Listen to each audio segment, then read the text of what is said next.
The sun dipped below the horizon as the anxious family gathered in the dimly lit living room, shadows dancing across the peeling wallpaper. Their teenage daughter, Emily, sat motionless on the worn sofa, her eyes vacant yet unsettlingly sharp.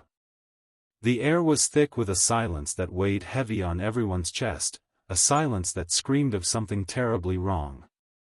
When Father Michael arrived, the faint scent of incense clung to his robes, and his calm demeanor seemed a fragile beacon of hope.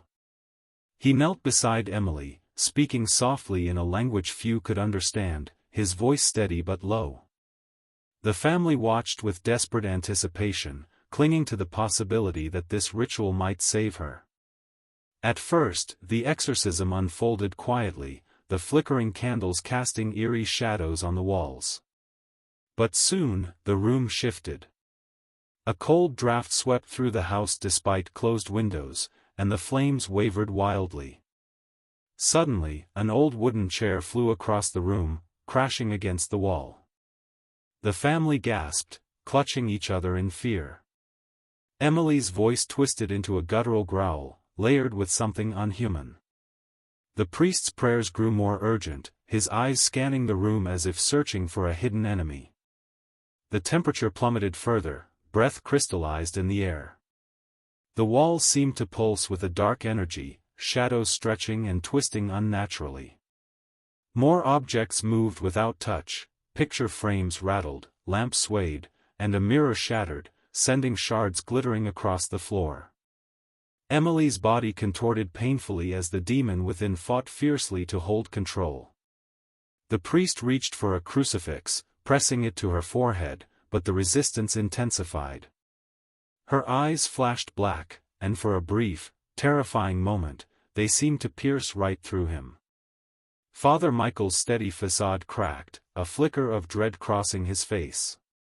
This was no ordinary possession. The darkness inside Emily was ancient, powerful, and malevolent, something that whispered secrets of torment far beyond their understanding. The family huddled close, torn between hope and fear, as the night stretched on, each moment heavier than the last. Outside, the wind howled like a mournful spirit, as if warning the world that this was only the beginning of a nightmare that refused to end. The morning after the exorcism attempt, the house sat eerily silent. Emily, unconscious but breathing, was moved to her room. The family dared to hope it was over. But Father Michael knew better. What they encountered wasn't defeated, it was waiting. He returned to the church, shaken. In his quiet chamber, he reviewed the audio recording from the ritual. As he listened, a cold chill crawled up his spine. Amid the prayers, a low, guttural voice could be heard, "Michael. I know you." The name was hissed with chilling familiarity, followed by a long silence and a rasped, guttural laugh. At that moment, a painting fell off the wall behind him. The lights flickered. Something had followed him back. Meanwhile, Emily awoke screaming. Her mother rushed in, only to find her daughter staring into the corner of the room, eyes wide with terror, muttering words in a language she had never spoken. Scratch marks appeared overnight on her walls, always in threes. The family tried to cover mirrors and crucifixes began falling on their own. Father Michael returned to the house, reluctantly. He brought holy water and relics. But the air was heavier now. He paused in the doorway, visibly uneasy. "It knows me," he whispered to the father of the house. "This is personal." That night, during prayer, the demon began to speak through Emily again, not in screams, but in taunting conversation. "Why do you come back, Michael? You failed me once. You'll fail again." The words cut deep. Father Michael had only confided in the church about one other exorcism in his past, a failed one. And yet this entity spoke of it with terrifying accuracy. Suddenly, the house shook. Doors slammed. A black, inky substance seeped from the baseboards. Emily's laughter turned into a howl that didn't sound human. Something clawed at the walls from the inside. Father Michael shouted prayers louder now, but his voice cracked with fear. The demon wasn't just haunting Emily. It had chosen him. And it wanted to destroy everything he held sacred, including his faith. The episode closed on a single chilling shot, the hallway security camera capturing a black silhouette standing at the foot of Emily's bed, watching, waiting, breathing. Whatever this thing was, it wasn't done yet. Father Michael hadn't slept in days. The demon's voice haunted his every waking moment, in dreams, in mirrors, even in the ringing of the church bells. His hands trembled as he opened a worn wooden box in the church archives, revealing an old case file he'd sworn never to look at again. 30 years ago, as a young seminarian, Michael had participated in an exorcism in a remote village. A girl named Anna, possessed, terrified, had died during the ritual. The records were sealed. The church labeled it an accident. But now, this demon claimed to be the same presence. And it remembered everything. At the family's house, Emily's condition worsened. She no longer responded to her name. Her skin turned pale and cold, eyes sunken, lips cracked. She scratched at the walls, whispering in strange dialects, some dead for centuries. Her father found symbols drawn in blood beneath her bed, symbols Father Michael recognized from the old case. That night, the demon escalated. As the priest stepped into Emily's room, the lights flickered violently. Emily slowly turned to him, her lips parting in a twisted grin. "You left her, just like you'll leave me," she said in Anna's voice. It wasn't mimicry, it was memory. A memory the demon had preserved through the decades.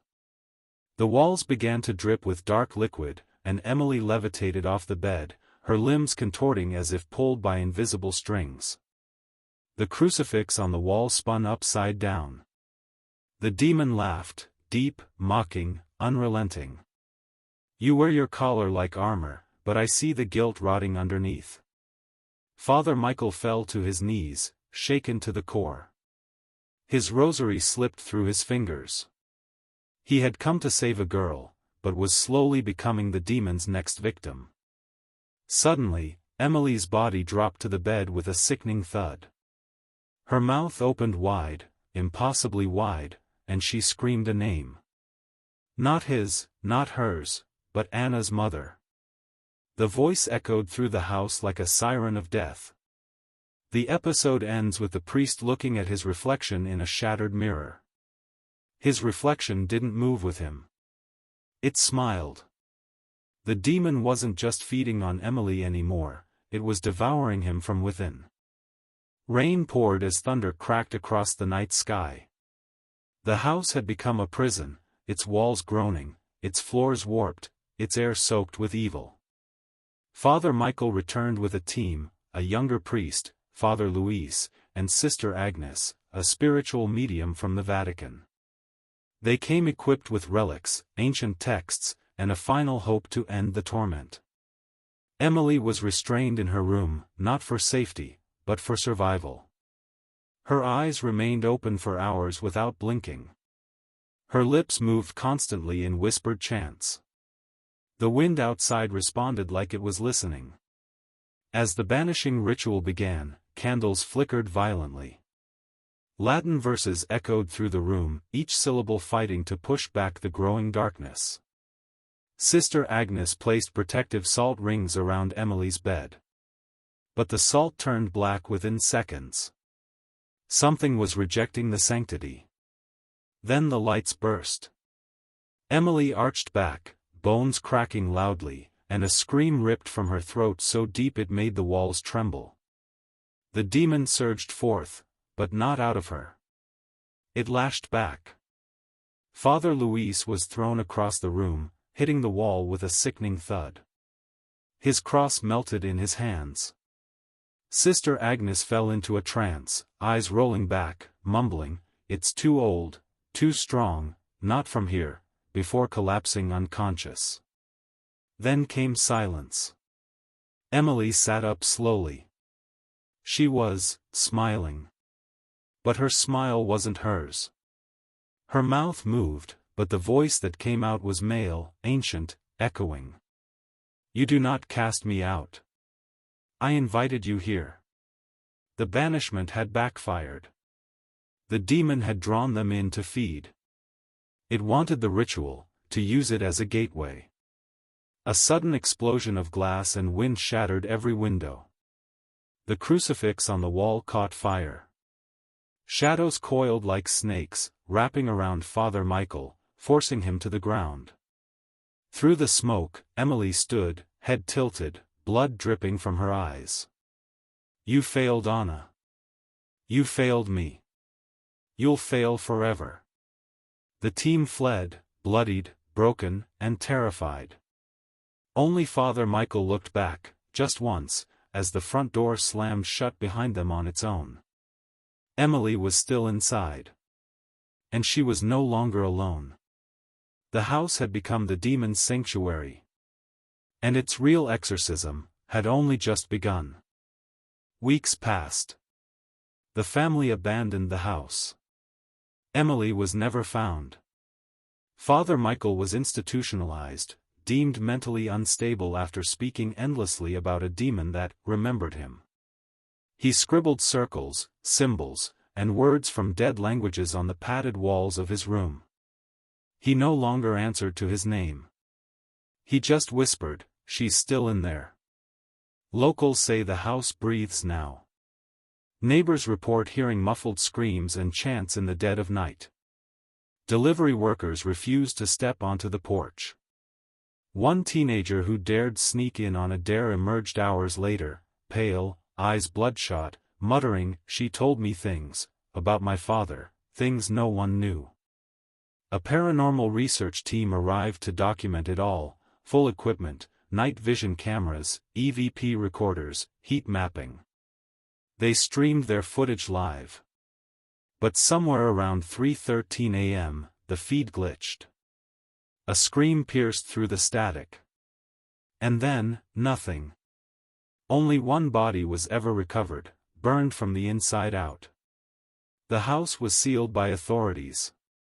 But sometimes, at exactly 3:13 a.m., a light flickers in Emily's room.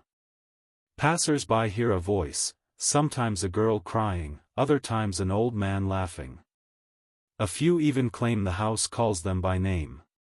Father Michael's final journal was found hidden beneath his hospital bed.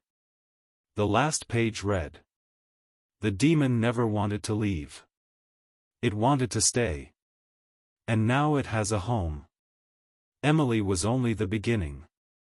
The exorcism didn't fail. It evolved.